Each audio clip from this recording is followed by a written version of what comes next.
J'ai rêvé d'un jour d'interviewer Catherine Conconne. Catherine Conconne, sénatrice aujourd'hui que je respecte d'ailleurs, à qui je dis un grand bonsoir et surtout merci Catherine parce que grâce à toi, on se tutoie puisqu'on se connaît, je suis désolé chers amis, on a pu aujourd'hui vivre un moment intense avec Colette Césaire, un moment intense, mais vraiment on ne pouvait rien dire, on n'a pas de mots pour qualifier cet après-midi, ce soir.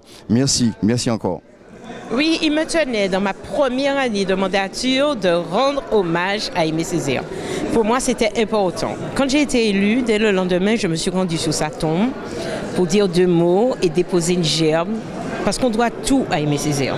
Nous sommes nombreux à tout devoir à Aimé Césaire. Donc, même ma présence ici, mon implication en politique, c'est aussi l'œuvre d'Aimé Césaire. Donc, je me suis dit, 10e année de son décès, 26 juin, son anniversaire, la date anniversaire de sa naissance, il fallait absolument que je crée un événement au Sénat en hommage à ce grand monsieur. J'ai tout de suite obtenu l'autorisation et l'accord du président du Sénat qui est même passé ce soir nous rendre un hommage. Et pour moi, c'était important parce que tous les jours dans l'hémicycle, je pense à lui. Tous les jours dans l'hémicycle, sa voix résonne pour moi. Et tous les jours dans l'hémicycle, je me dis, de plus en plus, je comprends encore mieux sa parole. Cet après-midi, je descendais du train de Bruxelles. Je suis arrivée dans l'hémicycle et j'entends Patrick Caner, socialiste, mon chef de groupe, qui dans sa déclaration d'intention de vote pour la loi immigration, cite Césaire. Ça a été un grand moment de bonheur pour moi. Alors c'est vrai qu'on a, dans la conférence, on a vu avec Colette Césaire, un très beau choix d'ailleurs, Colette Césaire, elle parle de poésie qui rime avec politique. Je pense que la pensée même de Césaire, c'était aussi de nous voir aujourd'hui. Je pense que s'il était là, il serait fier de nous.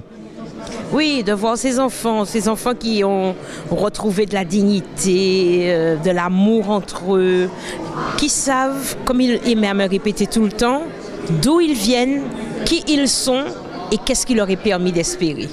C'est ce qui doit rythmer notre vie tous les jours. On doit savoir d'où nous venons. Nous c'est qui moun, là nous sortis. Qui nous sommes aujourd'hui. Nous ne devons pas, comme il le dit très bien dans son poème, des larbins de l'ordre. Moi, je ne m'accommode de rien ici. Je cherche toujours la chose qui me rapproche de mon pays, qui me rapproche de mes valeurs. Je ne vote pas par principe. Je ne parle pas par principe. Je fais tout avec mon cœur, avec mon âme et toujours en pensant à lui. C'est important. On pense à lui, à la Martinique également, puisque la Martinique aujourd'hui est bien représentée avec Maurice Santis, qui est également sénateur. Vous travaillez souvent ensemble. C'est une belle équipe. Très belle équipe. On est à fond, c'est le cas de le dire. On travaille énormément. On vient de passer une semaine où quasiment tous les jours, on a arrêté dans l'hémicycle à 1h du matin. De toute façon, après la conférence, on va encore retourner dans l'hémicycle parce qu'il y a une loi qui commence sur l'agriculture. On est mobilisés et à chaque fois, moi j'ai établi une manière de travailler avec la Martinique. Il y a une loi, je la prends, je convoque toutes les personnes concernées par cette loi. On se voit, on a des auditions, je leur demande eux-mêmes de travailler, de me faire des propositions. Je ne suis pas spécialiste de tout et je me nourris de ces entretiens. Et chacun de mes amendements, chacune de mes interventions fait référence à mon pays. Mon pays est pour moi ce qui m'habite, ce qui est le plus important. On est un pays particulier, on est un pays singulier et à tout moment, je dois être au service de ce pays. Alors, 2 problèmes nous incombent en ce moment, chlordécone et sargasse. Est-ce que vous avez vous jetez un œil de temps en temps sur tout cela? Absolument, je fais partie donc du comité de pilotage sur le chlordécone, on travaille énormément. J'ai envie de dire le mal est fait, c'est maintenant de savoir comment on répare, comment on sauvegarde notre population pour que la contamination ne continue pas et qu'on puisse se préserver parce qu'on peut vivre sans chlordécone à la Martinique. Toutes les terres ne sont pas contaminées, donc il faut qu'on fasse cet effort de prévention des populations, de prévention des éleveurs, des personnes qui travaillent dans des exploitations agricoles pour qu'on nous serve quelque chose de sain.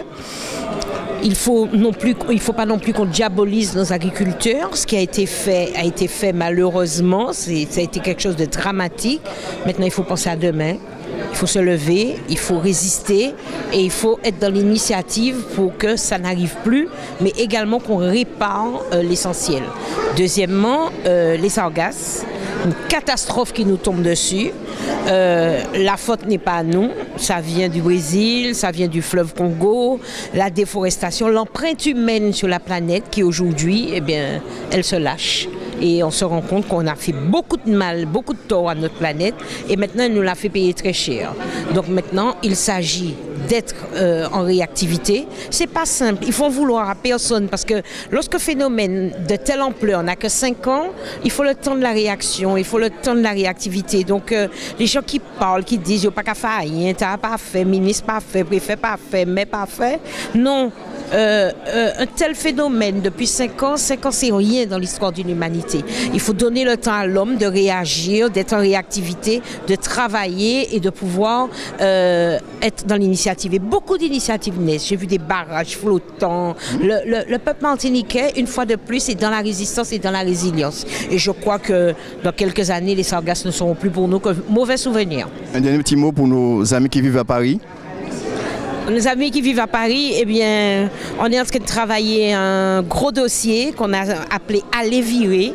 Nous souhaitons qu'il y ait un maximum de Martiniquais qui rentrent chez eux. Je sais que c'est pas simple, le chômage nous frappe, c'est pas évident, les mutations, tout ça, c'est très compliqué. Il y a beaucoup de jeunes cerveaux martiniquais hyper diplômés qui sont partout dans le monde. Et vendredi, je vais présenter un groupe de travail avec des propositions qui ont été faites par des jeunes qui ont osé quitter la France, rentrer chez eux et qui nous ont éclairés sur des pistes de travail pour repeupler la Martinique. Parce que nous vivons un vrai drame. Nous perdons entre 3500 et 4000 personnes chaque année et la Martinique est en train de disparaître, en train de se dissoudre. On est déjà passé en dessous des 380 000 habitants. Pour moi, c'est la chose la plus alarmante qui puisse nous arriver. Eh bien, il s'agit là aussi de se mettre debout, de réagir, de travailler. Et vendredi, je rentre jeudi et dès vendredi, je vais présenter ce groupe de travail, ce questionnaire qui sera envoyé sur les réseaux sociaux pour qu'on puisse alimenter notre réflexion.